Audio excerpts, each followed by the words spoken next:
agora nós iremos chamar aqui ao palco, para compor o nosso painel, Samantha Albini.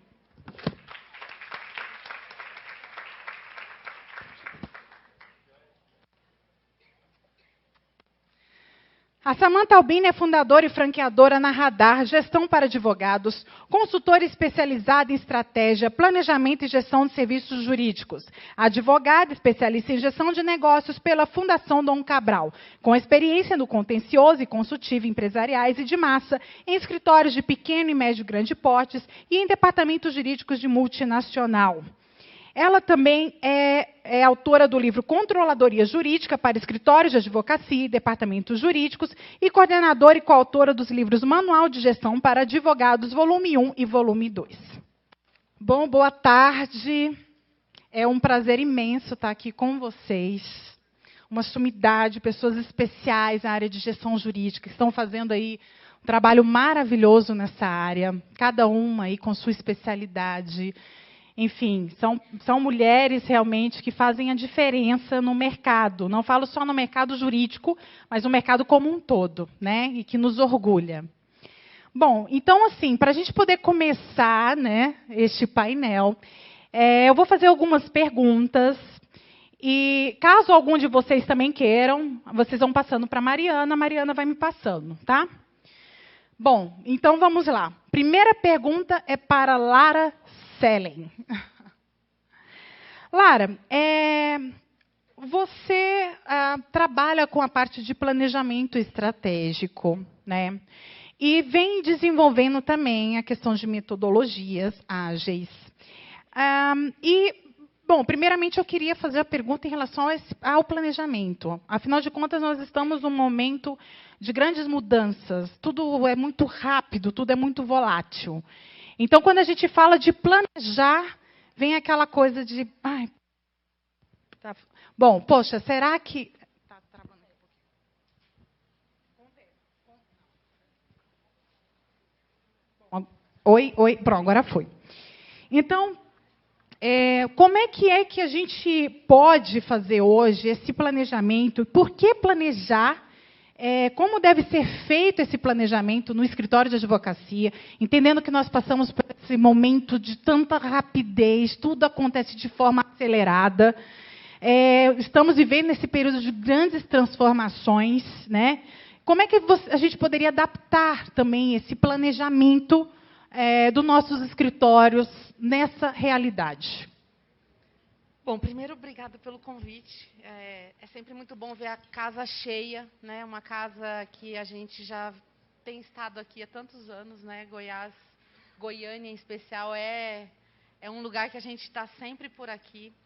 E quando a gente fala, né, pegando o gancho da tua pergunta a respeito de planejamento, o advogado, o brasileiro, de uma forma geral, não é acostumado a planejar, né? A gente vai agindo, a gente vai reagindo, a gente vai fazendo as coisas. E, às vezes, a gente tem sorte, às vezes a gente consegue êxito, às vezes não dá muito certo. E, enfim, a vida vai se fazendo.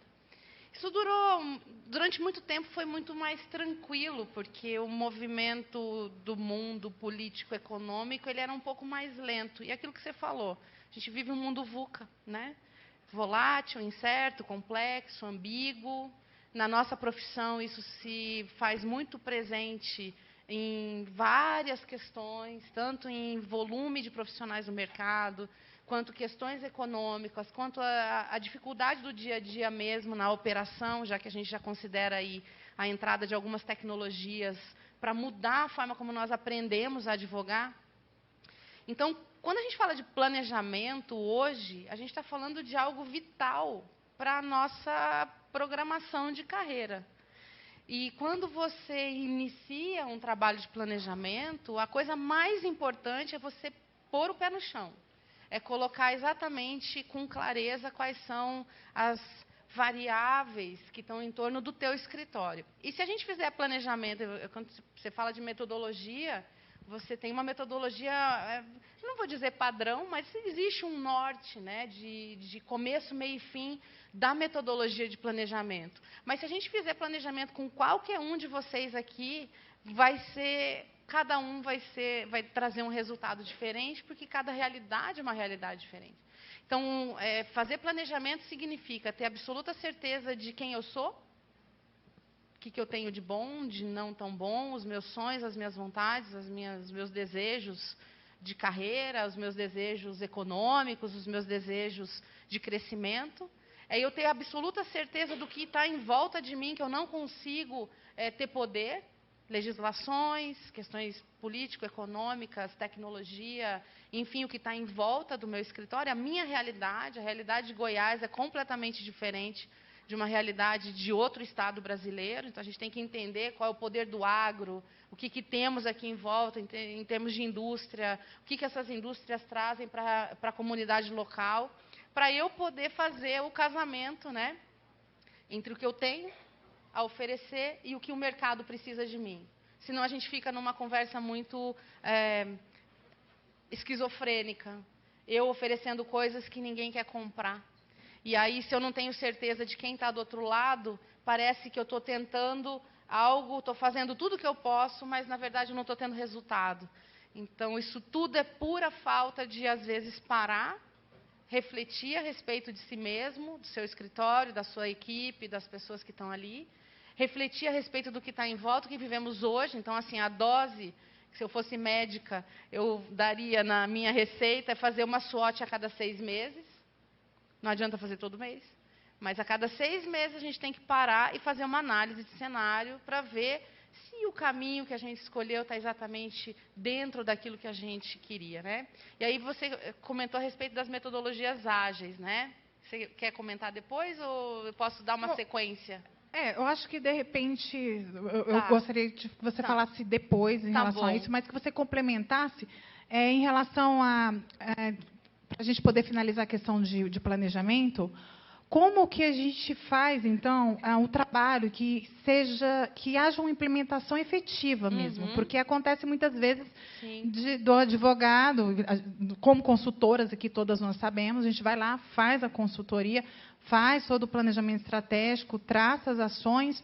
Como que esse advogado, de fato, e essa equipe pode implementar esse planejamento estratégico? Na verdade, é mais que isso, né? O plano, ele é o pensamento do que eu quero, né? Ele, na verdade, a gente coloca isso no papel para não se perder. A grande chave de você atingir aquelas metas, aqueles objetivos que você gostaria de atingir, é você ter realmente uma forma de executar aquilo.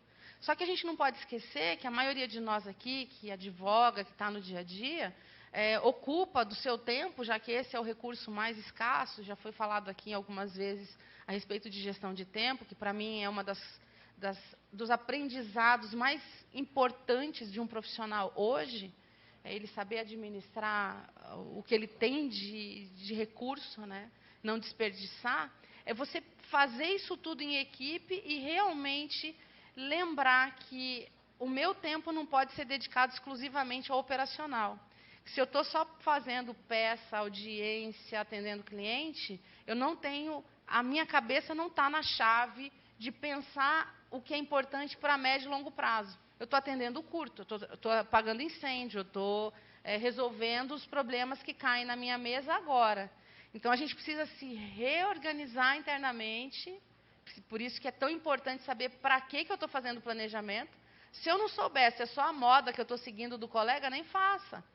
Não faça algo de tamanha relevância para o escritório, sem ter um motivo claro. Porque esse motivo é que vai fazer eu ou acelerar a minha produção jurídica, fazer uma peça que eu podia fazer em 2 horas, fazer 1h30, sobrar meia horinha ali, e ao invés de eu ir para o Facebook e para o Instagram, eu vou dar foco em algo que eu tenho que fazer. Seja esse algo do que quer dizer, o que quer que seja esse algo.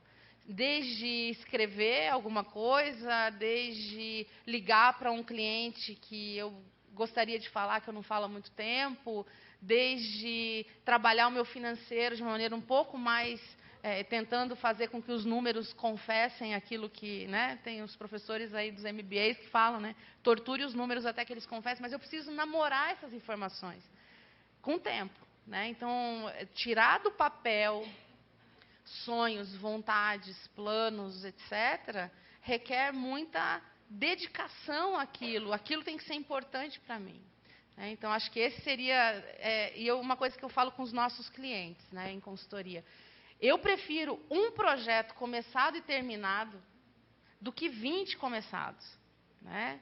Então, não adianta ter muita ideia, muita coisa, eu quero fazer A, B, C, Z, mas aí eu me deparo com as minhas barreiras naturais do dia a dia e não consigo efetivar e fico achando que a gestão que é ruim, que a gestão que não funciona para mim.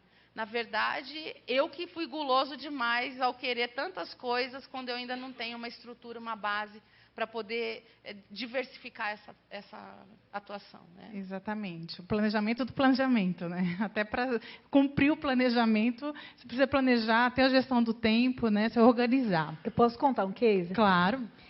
Já que você pediu essa abordagem prática. Sim. Como que na prática? Eu sei que... Com certeza. Primeiro, eu também quero agradecer a oportunidade de estar aqui novamente, nessa segunda edição desse congresso, que eu tenho certeza que será perene aqui no Centro-Oeste, e ainda mais ao lado de Lara e Érica, que eu admiro tanto pelo conhecimento, pela experiência, pela habilidade, e da querida Isis, que também não deixa nada a desejar nesse sentido.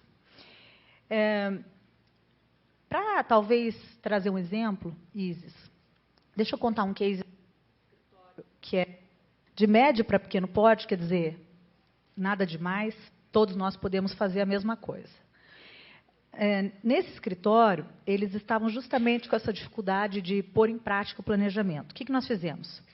Nós revisamos o planejamento que eles já tinham, enxugamos, como a própria Lara falou, é melhor menos meta do que muita meta que você não consegue, você se perde. E ficamos com algumas metas apenas, mas compreendendo o curto, médio e longo prazo. Desdobramos essas metas em planos de ação mensal. Então, vou só dar um exemplo. Eu quero angariar, eu quero conquistar, no próximo ano, 120 clientes. Então, significa 10 clientes por mês. Então, você desdobra em plano de ação mensal. Eu preciso de 10 clientes por mês. Fica muito mais palpável do que 120 lá no final de 12.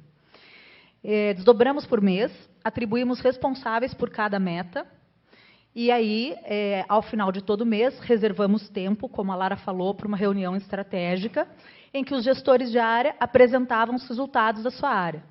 Então, tem a apresentação do resultado da controladoria jurídica, apresentação do resultado financeiro, apresentação do resultado da área técnica, compreendendo todas essas metas, inclusive, no exemplo que eu dei, a meta de conquista de 10 clientes por mês.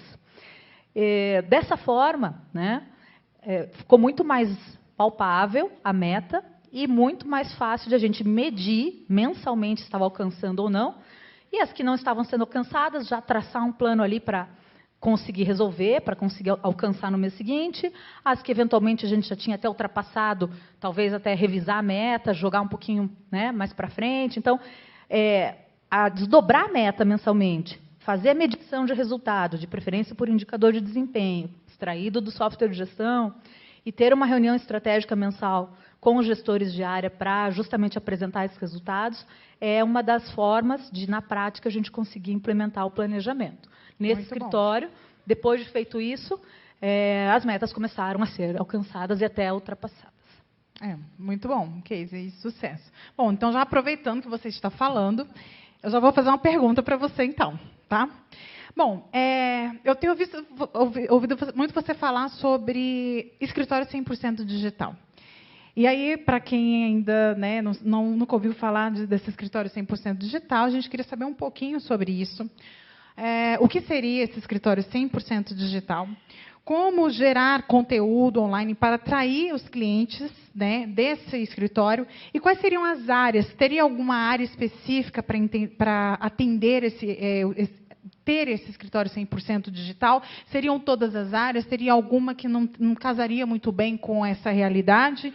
Bom, fica aí com a... Ótimo, obrigada. Olha só, a ideia aqui, quando a gente fala do escritório 100% digital, vai muito além do que vocês já ouviram falar há 10 anos atrás, quando começamos com o processo eletrônico. Né? Não é apenas digitalizar o arquivo, não é apenas eliminar o arquivo físico. Aqui a ideia já é mais inovadora, para muitos disruptiva, para muitos incomoda demais, mas a gente está aqui para incomodar mesmo, né? Fazemos provocações. A ideia aqui é a terceirização total dos serviços de suporte do escritório de advocacia. Então, vamos voltar, pessoal, para aquela ideia de organograma de escritório de advocacia. Conselho de sócios lá no estratégico. No segundo nível, que é o nível gerencial ou de departamentalização, nós temos administrativo financeiro, setor técnico jurídico e controladoria jurídica. E no operacional, a equipe desses setores. Quais são os setores de suporte de um escritório de advocacia?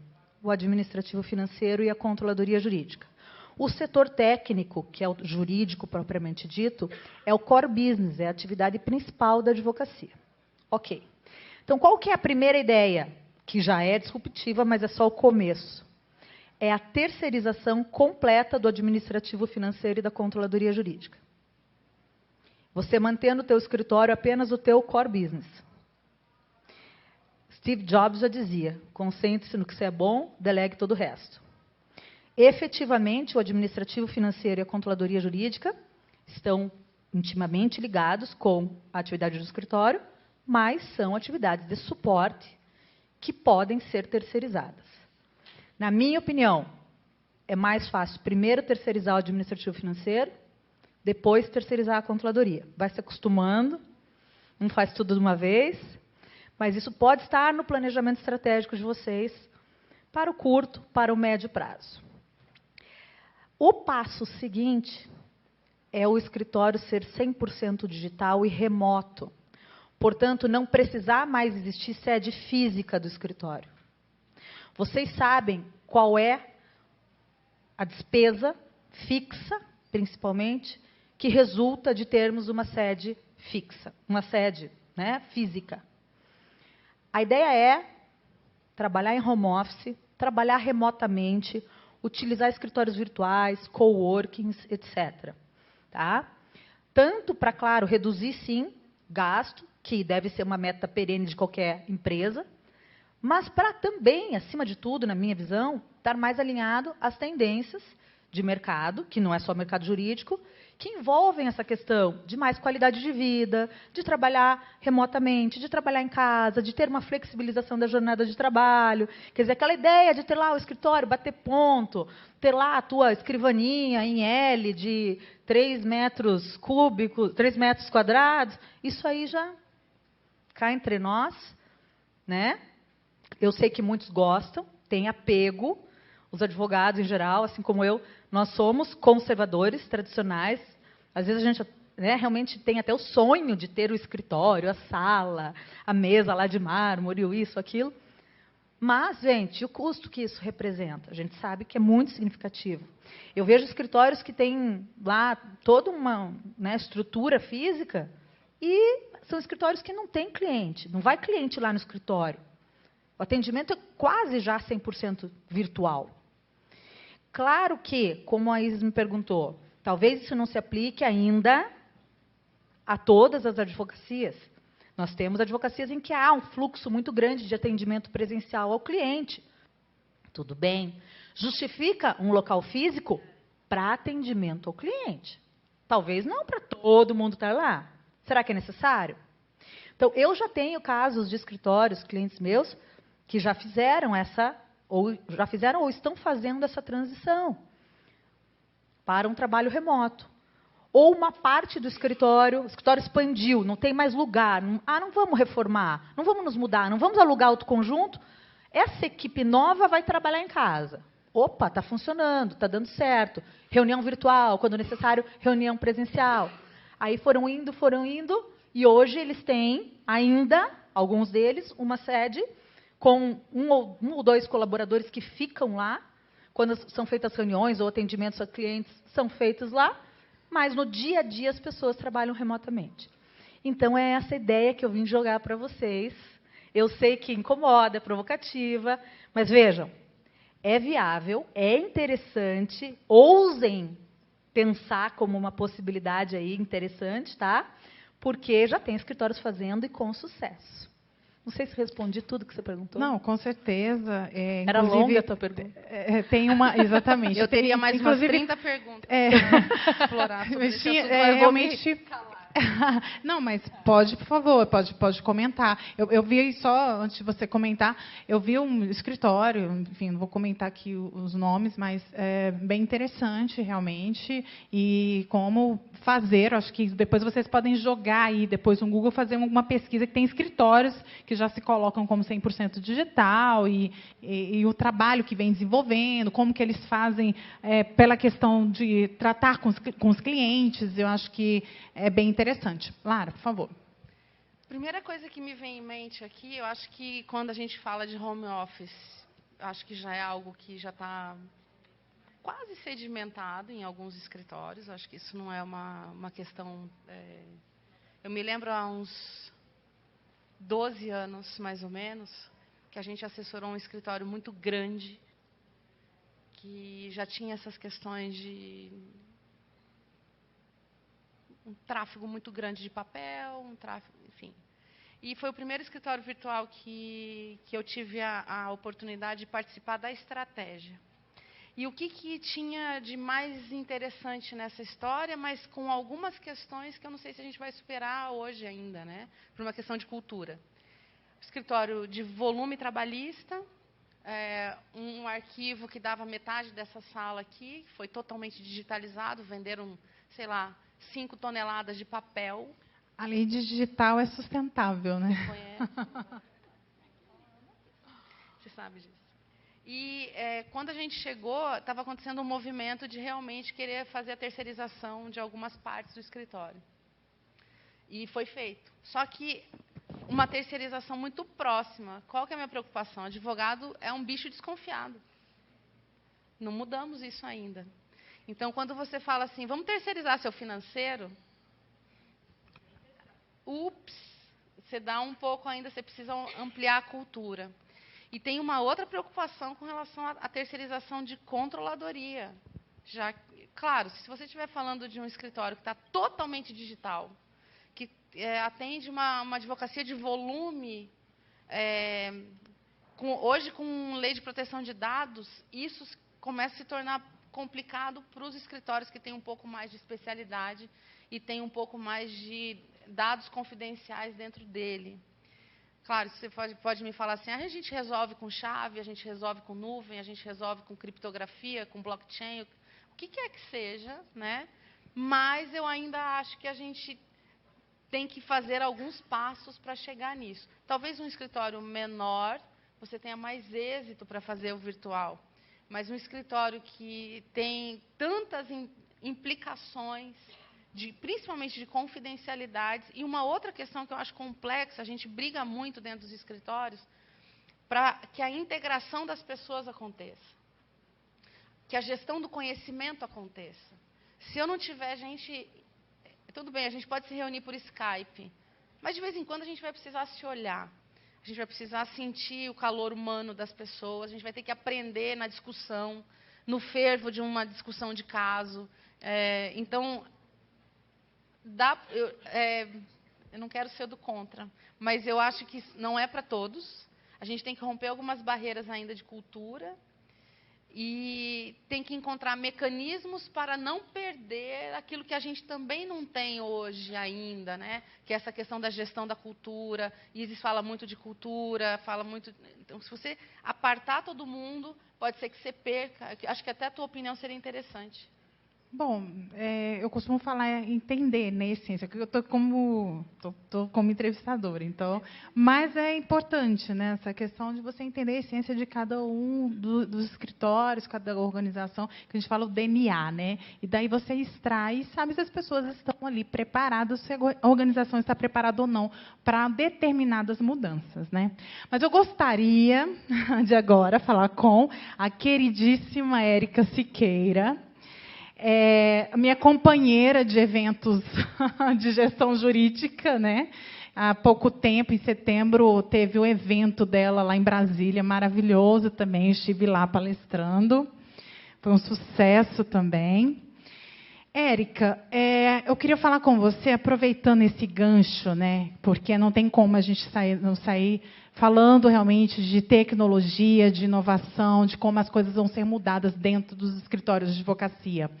Então, quando a gente fala de controladoria, né, a Samantha também fala muito bem dessa parte de controladoria, você.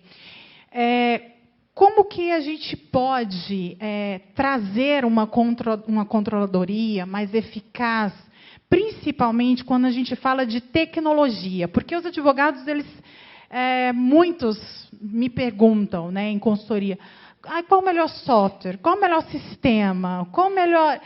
E, assim, eu queria sua opinião também, não só em relação a por que controladoria, eu queria que você me respondesse isso, por que controladoria, e que você me falasse também, hoje, em termos de software, não vou perguntar aqui qual o melhor software, porque nós temos patrocinadores aqui, né, então, para evitar.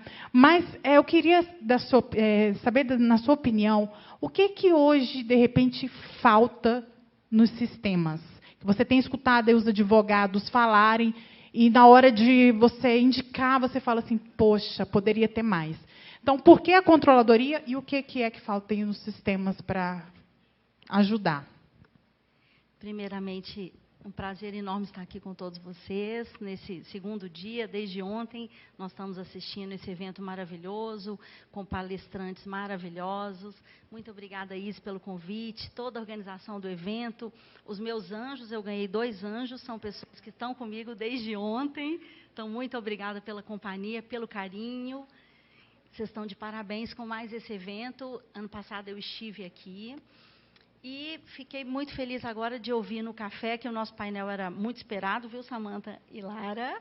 E pediram assim, Érica, alunos meus que estão aqui, falaram, Érica, traz a prática para a gente. Ai, que delícia, trazer a prática. Então, vamos lá. Antes de começar a pergunta da Isis. Quantos de vocês aqui têm software de controle jurídico? Levantem a mão, por gentileza. Uau!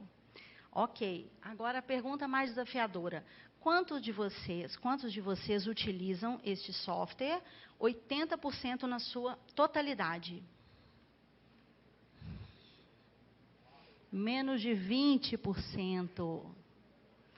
Essa é a realidade do país, não é só Goiânia, tá? Brasília, que é a cidade que eu vivo e que eu implemento muitos softwares e muitos sistemas de controladoria, de gestão, e outros estados que a gente tem a oportunidade de circular, de palestrar. Então, eu quero compartilhar que vocês não estão sozinhos nessa jornada de não utilizar. E aí a questão que fica antes da gente entrar na questão da Isis. Qual é a maior dor? Qual é a maior dificuldade? Por que vocês têm um software de controle jurídico e não utilizam? Então, antes de vocês refletirem, que essa pergunta vai ficar para vocês também refletirem sobre elas, que isso tem a ver com o plano de negócio de vocês, com o planejamento que a gente iniciou.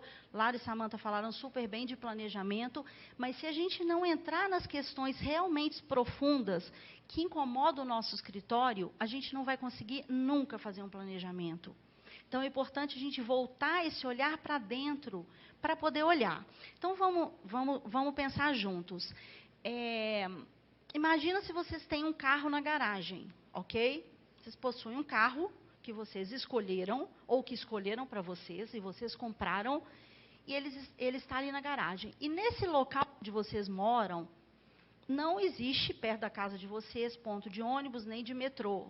Ou seja, vocês precisam desse carro para ir até o serviço. E se vocês não utilizarem, vocês vão ter que ir a pé. Então, a mulher vai ter que ir de salto, vai ter que dar uma malhadinha. E aí, vocês vão continuar, as mulheres indo de salto, os homens vão caminhar também e vão chegar até aquele destino sem usar o carro. Gente, olha só, esse exemplo é muito simples e que eu criei agora, tá? Eu nunca dei esse exemplo em palestra nenhuma, me veio agora, como intuição. Eu gosto muito de ouvir a minha intuição, que é a forma como a gente chega até vocês, porque parece que existe uma distância de palestrante. Não, nós só vivemos disso, então a gente tem obrigação de saber um pouquinho disso, mas nenhuma de nós três somos autoridades nesse sentido. Todos nós compartilhamos as dores dos nossos clientes diariamente, em cada projeto, em cada entrega. Então, as dores de vocês também são nossas. Então, vamos lá. Vamos pensar, não é inteligente ter um software e não utilizar. Então, o que falta? Aí a gente volta um pouquinho. É planejamento? Então, se for planejamento, o que precede? Alinhamento dos objetivos entre os sócios, liderança. Não existe uma liderança forte no escritório que fale, compramos um software, investimos e agora vamos executá-lo?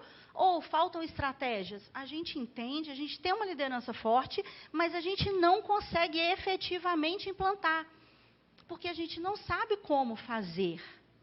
E aí, nessa hipótese, é a hipótese mais confortável, porque saber como fazer é só a gente se dedicar, olhar, colocar foco naquilo e falar, deixa eu aprender. Então, deixa eu chamar alguém da minha equipe, da controladoria, se não tiver controladoria, pensar em implementar uma controladoria nessa manta. E aí, unir os esforços. De repente, eu tenho só uma secretária, ou só um estagiário, só que essa pessoa tem um perfil, tem uma veia administrativa que vai me ajudar a colocar aquele software em uso. De repente, se o problema for liderança, o que eu tenho que conversar? Com os líderes, com as pessoas, com os sócios, com o meu parceiro, com o meu colaborador, e com a pessoa que influencia dentro do escritório, puxar para perto, para essa pessoa me ajudar na estratégia. Porque, gente, estratégia sem execução não adianta. A gente vai ficar sempre, sempre nadando e morrendo na praia. E um outro exemplo que está me vindo à mente agora.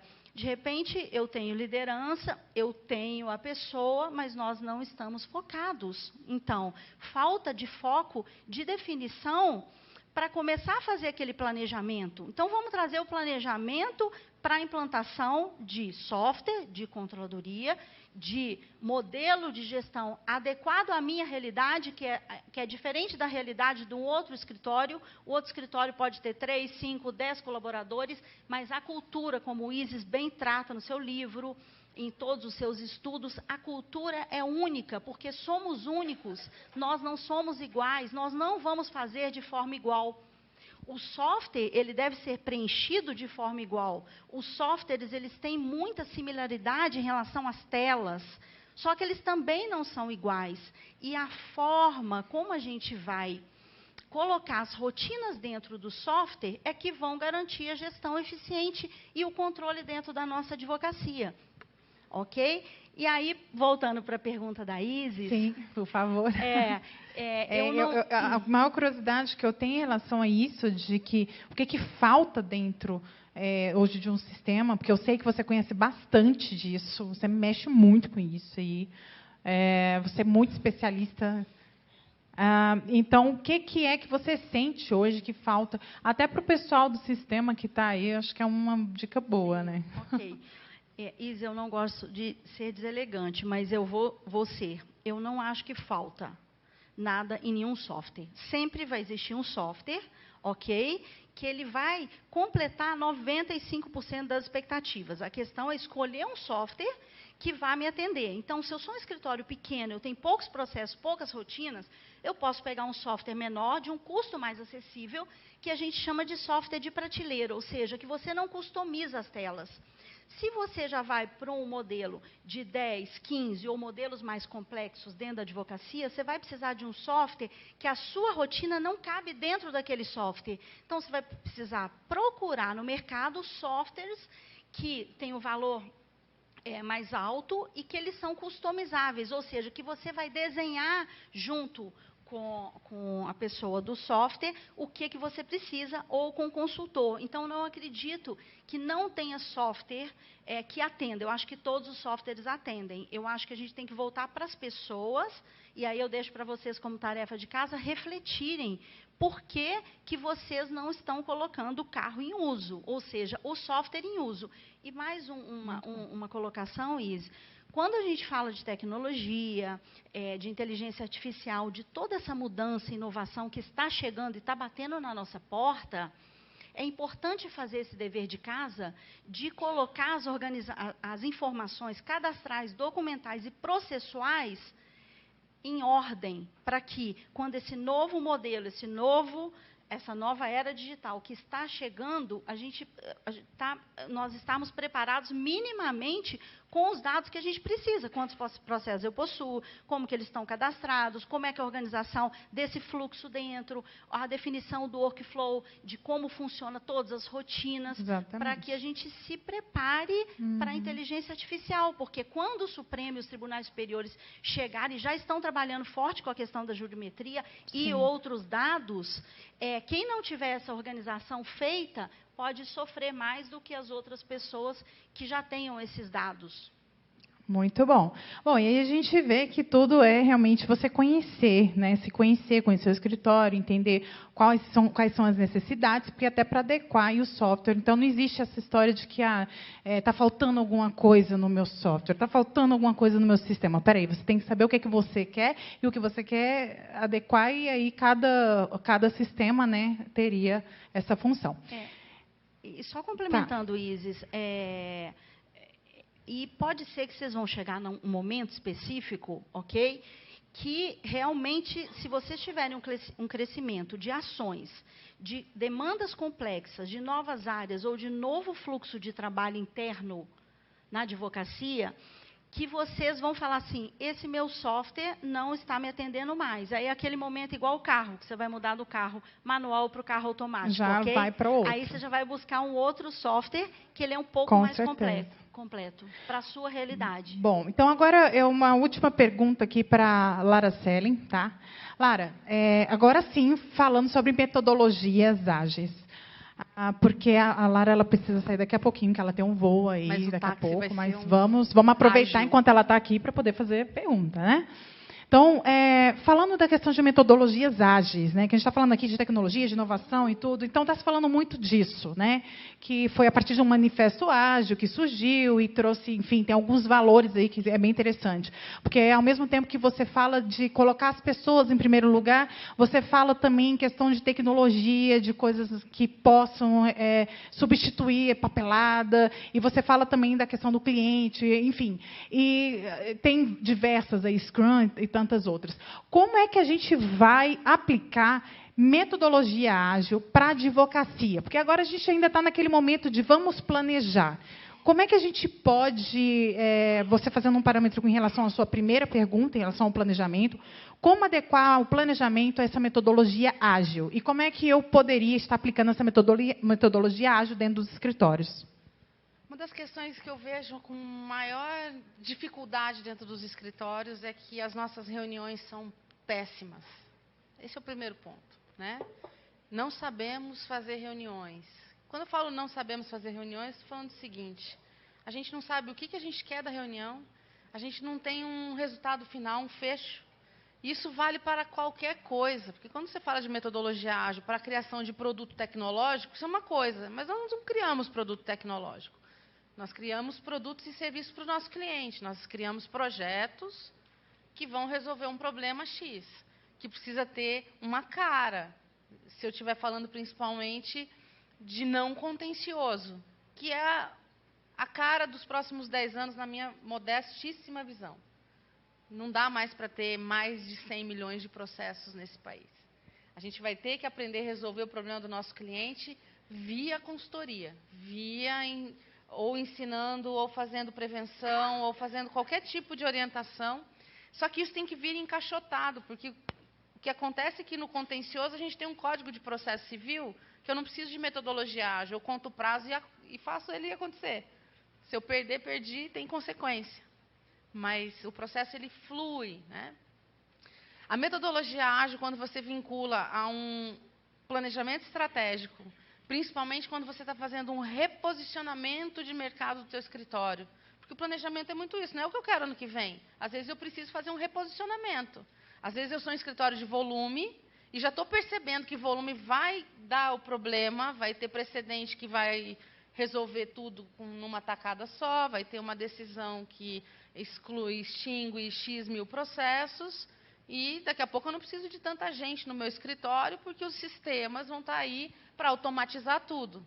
Então, às vezes, eu preciso fazer um reposicionamento da minha marca jurídica e falar, não, eu tenho que fazer vou começar a adotar uma forma de advogar que não é do volume. Eu vou advogar com um pouquinho mais de especialidade, ou dando um pouquinho mais de assessoria para o meu cliente, ou tirando da questão da gestão de processos, que é a característica dos escritórios de volume, vou trazer uma gestão de relacionamento, que é a característica de uma advocacia customizada. Ou vou ter um olhar para a reputação, se eu estiver construindo uma advocacia especializada. Então, quando eu estou falando de reposicionamento desta maneira, e o planejamento estratégico é o primeiro pensamento, porque eu não preciso fazer nada ainda, eu só decido, eu só vou pensar. A partir daí, começam a surgir necessidades. Alguém me perguntou aqui, quando eu estava ali do lado, o que você acha do legal design, ou do legal thinking, ou design thinking? Eu acho que tem um monte de gente fazendo design thinking sem saber para onde quer ir. E aí não adianta, eu vou fazer o quê? Design thinking do meu contencioso de civil? Não preciso desenhar, ele já está desenhado. O legal design, o design thinking, a criação de produtos diferentes, para não usar disruptivo, porque eu acho que é uma palavra que já deu, né? E feia pra caramba, mas enfim. Produtos diferentes, ouvir melhor o meu cliente para tentar vestir para ele um produto e uma forma de atender, uma forma de entregar que seja minha, do meu escritório, que não é igual ao teu, não é igual, é minha, uma criação minha. Aí você entra com as metodologias ágeis, porque você não está utilizando uma base histórica para decidir o que você vai fazer. E a metodologia ágil, diferente da gestão de projetos, que primeiro você tem que construir, para depois testar. E pode ser que na hora do teste deu tudo errado. A metodologia ágil me cria uma forma de trabalhar, onde eu faço pequenos testes dos sprints, nas rodadas de 30 dias, de uma semana, de um dia. Pequenas tarefas que eu já vou testando e já vou verificando se ela deu certo, se ela deu errado, se dá para aumentar. É a mesma coisa como se você estivesse querendo construir um carro e usar a gestão de projetos para construir o carro, só que do dia 0 até a construção do carro, eu não usei aquela coisa para me locomover, porque ela ainda não é um carro, até que ela vire um carro. E isso pode ser que lá no final o carro deu problema, o motor não está legal. Ao passo que se eu começar com um patinete e ir aprendendo como é que aquela coisa funciona, se eu resolver colocar um motorzinho e transformar aquilo num patinete motorizado, ou colocar mais 2 rodinhas, sei lá, eu vou inventando. Mas aquilo já foi útil para mim desde o início e eu já aprendi no processo. Então, a metodologia ágil, longe de estar falando de tecnologia, é trazer método para as nossas reuniões. A gente aprender com a gestão que não foi feita para nós. Metodologia ágil não foi feita para advocacia, planejamento estratégico não foi feito para advocacia. Várias coisas aqui não foram feitas para advocacia.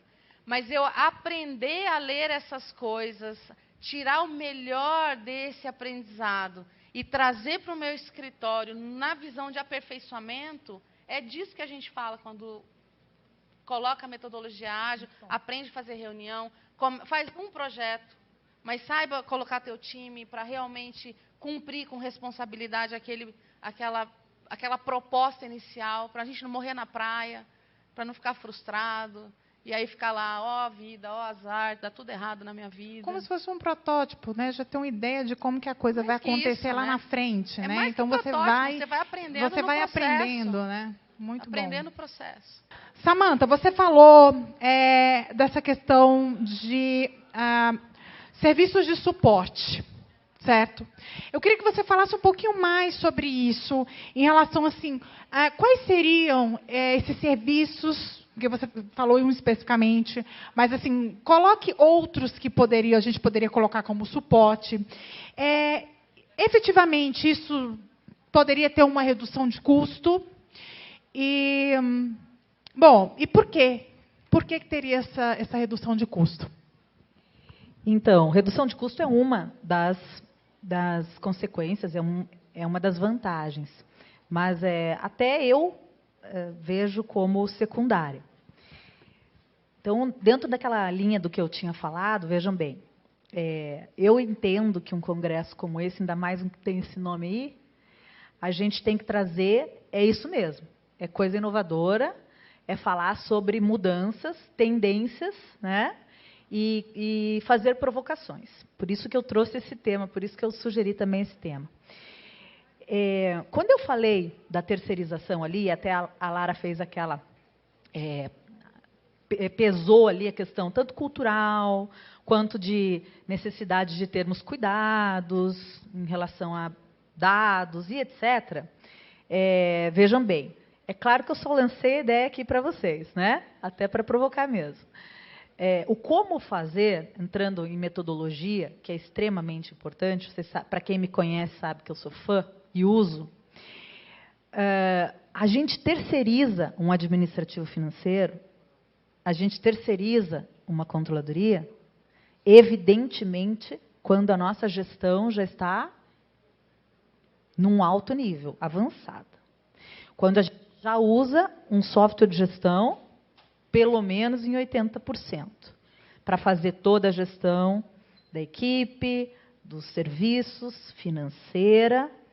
Portanto, nós temos segurança, quando chega num nível desse, em terceirizar serviço. Nós só terceirizamos serviço quando ou eles não são cruciais, ou a pessoa ou a empresa para a qual a gente vai terceirizar, a gente já tem um histórico, já tem uma vivência, tem mais segurança, ou quando a gente tem dispositivos de segurança, metodologia e gestão suficiente para terceirizar com segurança.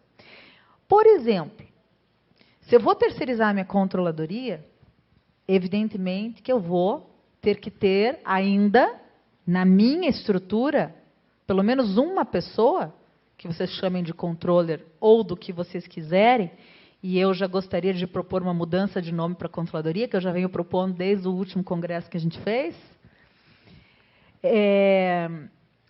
Ainda essa pessoa dentro do escritório, mesmo que remotamente, ou seja, dentro da nossa estrutura, para fazer a ponte com a terceirização, para fazer o duplo cheque, a conferência, minimamente, daquilo que é atividade-chave, leia-se, publicações, intimações, audiências, perícias. É aquela conferência que, naturalmente, os controllers já fazem, das atividades-chave, manter uma pessoa para que faça isso, da empresa para a qual eu estou terceirizando. O que eu terceirizo, pessoal? Eu terceirizo, na verdade, o operacional. E isso, claro, que também tende a diminuir e tende a ficar cada vez mais barato. Até porque nós vamos automatizar muita coisa. Já estamos automatizando cadastro. Já estamos automatizando importação de publicação e intimação. Acompanhamento processual. Até mesmo protocolo. Já tem robô que protocola para você. Que anexa o comprovante do protocolo no teu sistema. Já tem, essa tecnologia toda já existe, ela ainda é cara. Então, por que não terceirizar por enquanto ela ainda é cara, mas ela vai baratear e a terceirização também vai baratear. Tudo que a gente for fazer, olha, vocês me conhecem, tudo que a gente for fazer, vamos fazer com segurança, com estratégia. Mas, olhem, por que eu tenho que ter um administrativo financeiro interno? Eu não concordo com uma visão mais conservadora, tradicional, de que o nosso financeiro tem que ficar interno. Eu não vejo motivo para não terceirizar o financeiro. O financeiro da minha empresa é terceirizado. Há 4 anos. Eu tenho 100% do controle do meu financeiro. Nenhum pagamento é feito sem a minha autorização. Mensalmente, eu tenho todos os relatórios gerenciais analisados. Analiso todos os balancetes, todas as DRS. Por que um escritório de advocacia não pode terceirizar o seu financeiro? Sigilo, medo de expor informação, tudo isso é questão contratual. Olha com quem eu estou falando. Grandes empresas terceirizam seu financeiro. Grandes empresas terceirizam suas atividades de suporte. Então, a ideia é sim terceirizar. É sim terceirizar, é sim trabalhar cada vez mais remotamente, ou pelo menos com mobilidade. Olha o caso de um outro escritório, lá de Curitiba, inclusive, da minha cidade, que é, inclusive, um dos mais admirados do Brasil, está lá na análise de advocacia há 8 anos, como um dos mais admirados na área de direito médico. Eles contrataram, olha como é que eles fizeram, gente. Eles contrataram uma controller, implantaram a controladoria no escritório. Mas eles vieram com esse plano de 100% digital e trabalhar remotamente. Daí eles propuseram isso para a equipe. A equipe adorou, teve aderência. Então, eles propuseram uma metodologia, fizeram um manual de procedimentos, fizeram um manual de conduta para os colaboradores aprenderem a trabalhar em home office. Porque trabalhar em home office tem o seu lado muito bom, na minha opinião, muitos benefícios, mas tem desafios para algumas pessoas. Eles ensinaram as pessoas a trabalharem em home office. A equipe teve 100% de aderência e todo mundo depois, a controladoria foi toda trabalhar em home office. Esta controller, inclusive, não mora mais em Curitiba, foi morar em BH, porque a família dela é de lá. A controladoria está operando há 8 meses com a controller em BH. A controller vai para Curitiba a cada 2 meses para as reuniões presenciais, que continuam existindo. Também acho que devem continuar existindo. Nada substitui o olho no olho. Eu mesma, na Radar, nós nunca tivemos sede física. Nós todos trabalhamos remotamente e a equipe está espalhada em todo o Brasil. Mas nós fazemos uma reunião mensal por Skype e as equipes locais se reúnem presencialmente também mensalmente. Semestralmente a gente faz um seminário, final do ano confraternização. Há 4 anos. E estamos indo bem, em termos de cultura, proximidade, troca de ideias, empatia, comunicação, relacionamento. Gente, o relacionamento tem se tornado mais virtual ou não? E aí, Isis, fugindo, desculpa, um pouquinho do assunto, mas só para... Eu não poderia deixar de falar no seguinte. Se a gente está falando aqui em inovação e em futuro, o que vai acontecer? Qual vai ser a grande mudança da advocacia no médio prazo? Quando eu falo médio, 3 a 5 anos, pessoal. É o mesmo prazo que tem que estar a nossa visão lá do planejamento estratégico. 3 a 5 anos. O que vai acontecer no médio? Não é no curto, mas também não é no longo. É no médio. Vamos ver se o Daniel concorda comigo. O que vai acontecer no médio é que a tecnologia, por meio de automação, robotização e inteligência artificial, vai ingressar, e já ingressou, na verdade, né? Mas vai intensificar muito na advocacia. Vai pulverizar, vai baratear também, ela ainda está muito cara, mas tem muita gente investindo nisso e revendendo. Então, ela tende a ficar acessível, popular, neste médio prazo. Nesse médio prazo, a inteligência artificial vai começar a advogar para nós. Advogar em que sentido? Tecnicamente. No contencioso e no consultivo. Aí me dizem assim, eu já ouvi, inclusive eu vi lá no congresso maravilhoso que a Érica organizou em Brasília, de algumas pessoas. Mas a advocacia não vai mudar, sempre vai haver lugar para o advogado, a advocacia em si é a mesma. Eu não concordo também, desculpe. A advocacia vai mudar como nunca mudou até hoje. Vai ser a maior mudança que a advocacia já passou. Sabe por quê? Porque essa tecnologia toda, e principalmente, é claro, a inteligência artificial, ela vai sim fazer o trabalho que o advogado faz hoje. Engana-se quem pensa que vai substituir só o advogado lá da massa que copia e cola a petição. Vai substituir, inclusive, o advogado que trabalha com fusões e aquisições, com casos complexos, com casos que exigem uma multidisciplinariedade. Por quê? Porque a inteligência artificial ela é muito mais eficaz em todos os quesitos do que a inteligência humana. Já está comprovado, já foram feitas várias competições. Em todas as competições que foram feitas até hoje, com os maiores experts em direito, a inteligência artificial ganha. Então, sim. Agora, o que vai ficar, então? Acabou a advocacia, meu Deus, a Samanta está vindo aqui falar de questão catastrófica. Não. Primeiro que eu estou só constatando algo que já está acontecendo e estou me atrevendo a discordar da maioria e acenar para uma possível tendência aí, que é essa que eu estou mencionando. Claro que eu não tenho certeza, é tendência. Agora, sabe o que vai acontecer com isso? Aquilo que nós, empreendedores, enxergamos. Oportunidade de mudar a forma como nós advogamos hoje. para uma advocacia muito mais relacional. Para uma advocacia baseada naquilo que a inteligência artificial não vai nos substituir. Que é o quê? É o olho no olho, é o aperto de mão, é a confiança, é a empatia. São todas aquelas habilidades puramente humanas. E eu queria até aproveitar esse gancho também, né? Até porque agora nós temos 5 minutinhos. Desculpe a monopolização. Não, tranquila.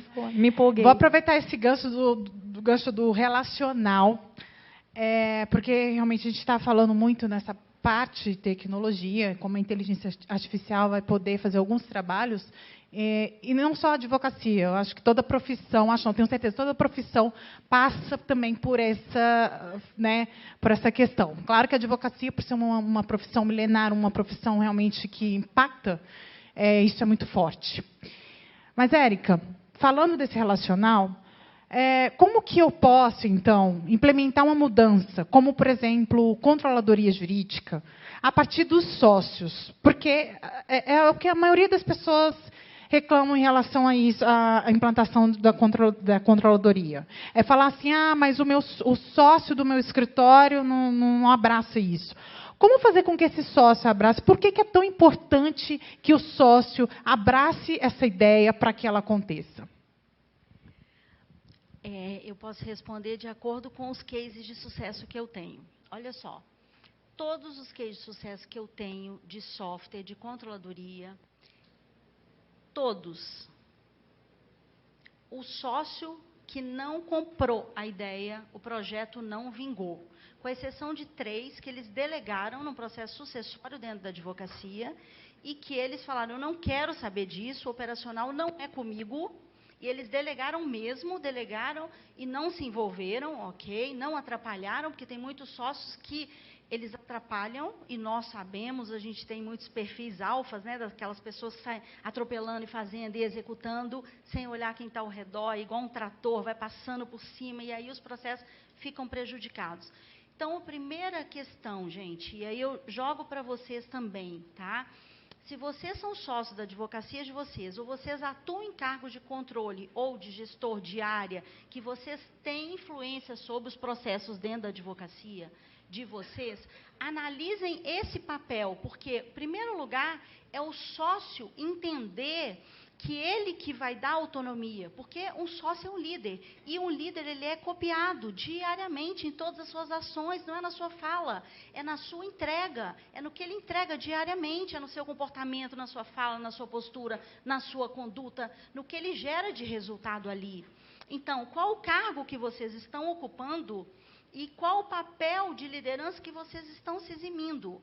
Porque aí vocês vão poder voltar para o estilo de liderança de vocês para entender, eu preciso ou implementar, ou colocar as pessoas que eu tenho aqui dentro, ou definir os perfis, se eu não tenho perfil, ok, ótima tarefa, eu vou verificar quem é bom de controle para eu poder implantar. Se não, eu vou contratar uma pessoa de fora. Se for muito difícil, eu vou buscar um consultor, eu vou estudar, eu vou ler. Hoje já tem muita literatura a respeito, que 12, 15 anos atrás não existia nada. Então, o caminho não é difícil, mas eu acho que passa, Isis, pela questão do sócio entender que ele que vai realmente dar autonomia. E depois entrar num processo de delegação. Porque sem a delegação nada acontece. Então, por exemplo, nós consultores, eu tenho projetos de 1 ano e meio, às vezes 2 anos, às vezes 3 anos de implementações, processos de volume, e que a gente fica muito tempo. E, às vezes, no meio do caminho, o sócio ou os sócios, a gente percebe que eles não estão confiando tanto, porque é um processo, e você precisa, muitas vezes, arrumar a casa, né? Então, se confiar no trabalho do outro, ontem o Renato falou uma coisa muito bacana, que eu dormi com aquilo, eu não sei se vocês perceberam, que é, convivam e aprendam com as pessoas que sabem mais. Sempre tem alguém do nosso lado, perto, no nosso radar, que sabe mais do que a gente. São com essas pessoas que a gente deve aprender. E não ter medo da concorrência interna, porque muita gente deixa de executar um software, um sistema, porque ele quer dominar a informação ali, com medo de ele perder o emprego. Vamos aprender a confiar mais na gente, olhar para o lado, confiar na nossa equipe, olhar para o sócio, olhar para aquela pessoa que tem um perfil mais executor do que o nosso, mais de cobrança, porque a controladoria você precisa de perfil de organização, de métodos, de controle, aquela pessoa antenada, que ela não fecha a agenda, ela não sai às 19 horas do escritório sem saber se toda a agenda foi batida, se todos os prazos foram cumpridos, se todo o GED foi inserido no sistema, se todo o estagiário cumpriu sua diligência, se as tarefas estão ok, se o feedback com o cliente está ok.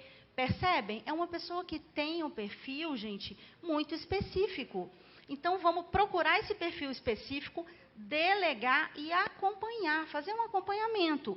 E se a gente tiver errado, tiver escolhido uma pessoa errada, o que a gente faz? Volta atrás, passo atrás, não é inteligência? Não insistir no erro, flexibilidade, humildade, para mudar aquele cenário e contratar outra pessoa, ou criar um outro modelo, ou partir num futuro e num momento próximo. Eu concordo com Samantha que a terceirização vai chegar, porque é um modelo de mercado, de mundo que está em inovação e que não tem como a gente voltar, é um processo já irreversível, essa transformação toda.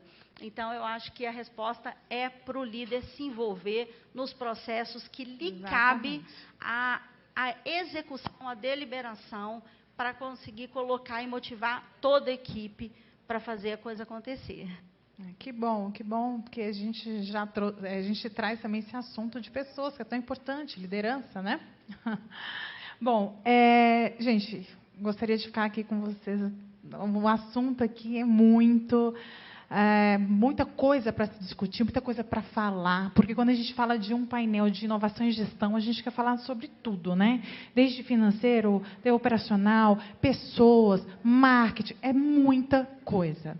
Mas a gente deu uma pincelada aqui, eu acho que foi bem bacana. Eu gostaria que vocês fizessem as considerações finais de vocês, para que a gente possa encerrar aqui o painel. Primeiramente, Samantha. Puxa, o que vocês querem que eu fale a mais aqui? Não está preparado para essa consideração final. Para o jovem advogado, olha a pergunta dela. Para o jovem advogado, para quem está se formando agora, para quem é a sociedade unipessoal. Primeiro, vamos começar do começo. Para quem está se formando agora, pessoal, entendam que gestão é para vocês sim. Mesmo para quem trabalha sozinho e quem está se formando agora. O que pode fazer? Primeiro, formalize-se, tá?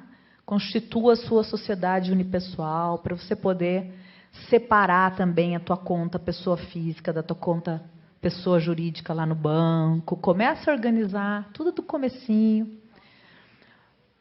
Vai lá e adquire um software de gestão, há softwares gratuitos, inclusive. Começa a cadastrar seus clientes, mesmo que nem até o cliente ainda, mas é um cliente em potencial, já cadastra no sistema. Tá? Começa com o pé direito. Quando eu falo com grandes sócios de escritórios, eles me dizem, puxa, se eu tivesse começado certinho desde o início agora, já estaria muito mais longe. Agora tem que parar para arrumar a casa. Então, já haja um pouquinho mais com planejamento. Façam um SWOT, que a Lara mencionou hoje, que é aquela análise dos pontos fortes, frágeis, as oportunidades e ameaças de você mesmo, da tua advocacia, para você poder criar a sua missão, visão, valores e metas.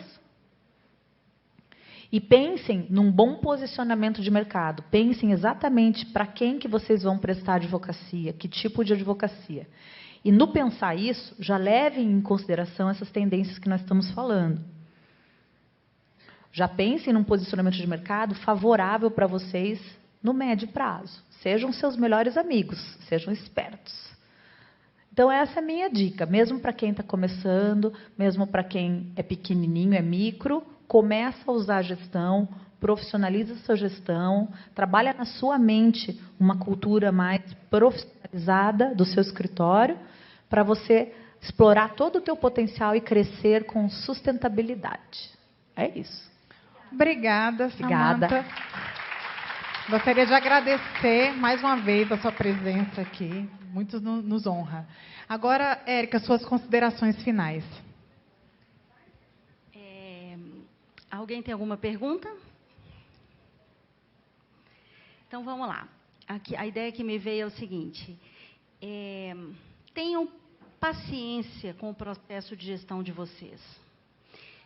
A gente estuda muito, analisa muitas pessoas que são bem-sucedidas. Ontem também falaram muito, hoje repetiram. O sucesso, a gente sabe que ele é subjetivo, que é sucesso para mim, não é para você, é diferente do que é para o outro. É uma questão muito interna, que ela tem a ver com sonhos, com valores, com o posicionamento, como cada um atua na vida, ok? Então, o sucesso ele é muito relativo. Mas, considerando as pessoas que fazem, gente, eu acho que nesse ponto, independente do que a gente acha que é sucesso para cada um, a gente busca fazer, não busca? O que vocês estão buscando aqui nesse congresso? Por que vocês saíram da casa de vocês, do escritório de vocês? Por que nós estamos aqui? Minha filha está lá em São Paulo me esperando, já mandou vários zap. Mãe, você vai me deixar na mão no show do Shawn Mendes. Você me prometeu o ano todo. Ai de mim, se eu não chego para esse show do Shawn Mendes, que ela tem uma mãe que realmente trabalha muito. Então, gente, olha só, tem um propósito e um significado, a gente tem que trazer isso para a nossa vida. E aí, tem um independente do sucesso, que existe uma diferença das pessoas que fazem e das que não fazem. Independente se estamos em início de carreira, meio, processo de posicionamento, mudança, sucessão, já abandonando a advocacia, deixando para o filho, para o parceiro, etc. Coloquem foco, gente. Isso é um diferencial das pessoas que fazem. As pessoas que fazem, elas conseguem perseguir. E aí, se mantenham firmes nos objetivos que vocês traçam. E para não ficar uma coisa muito grande, muito distante, se vocês têm dificuldade de fazer um planejamento para daqui a 2, 3 anos e as coisas mudam, faz um planejamento menor. Então, nós estamos no dia 29 de novembro, é um momento oportuno para planejar o que a gente quer para o ano que vem em relação à nossa gestão. E aí, definam 2 ou 3 objetivos no máximo, vamos começar pequeno. Ok? E esses 2 e 3 objetivos, coloquem uma meta pessoal. Esses 2 ou 3 eu vou seguir, eu vou alinhar com o meu sócio na minha advocacia, para conseguir trazer isso à tona. Então, se o meu objetivo é implantar uma controladoria, se é trazer um software, se é pensar numa estratégia para cliente, se é aumentar o faturamento, se é abrir uma filial, se é consolidar um modelo no mercado, o que eu posso fazer? E aí, vão devagarzinho com esse foco, porque a gente pensa, gente, que o sucesso vem de grandes ações, mas ele não vem de grandes ações. Ele vem do dia a dia. Eu estou aqui, vocês já estão aprendendo, vocês já estão com diferencial competitivo em relação aos que estão nos seus escritórios hoje. Vocês se dedicaram a estudar, a nos ouvir, a trocar informação, conhecimento. Isso tudo é lindo, vocês estão de parabéns. E continuar, fazer um 2020 com foco, com resultado, com paciência nos processos, com inteligência para reorganizar. O que não deu certo em 2019, eu não vou replicar. Precisa de ter paciência para olhar para esse processo. Então, é isso que eu desejo a todos vocês. Bom, agradeço, Érica, a sua presença, também nos honra. Bom, gente, é isso. Nós estamos finalizando aqui o painel, né, das grandes consultoras, falando mais sobre gestão jurídica e inovação. Eu gostaria de chamar os anjos das nossas palestrantes para entregar aqui Manuela, doutora Manuela, para entregar o brinde, o certificado. A doutora Manuela e a doutora Ana Flávia.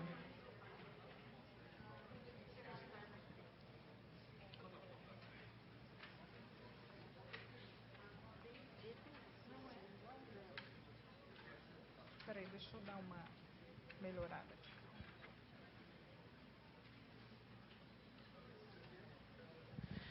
Bom, gente, meu, é verdade, eu tenho aqui. Também tem.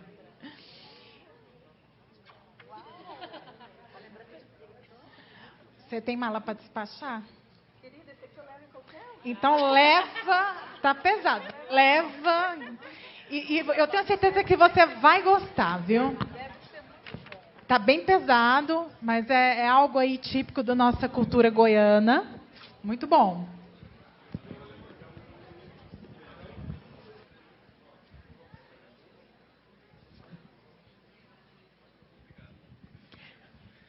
Bom, gente, mais uma salva de palmas aqui para elas.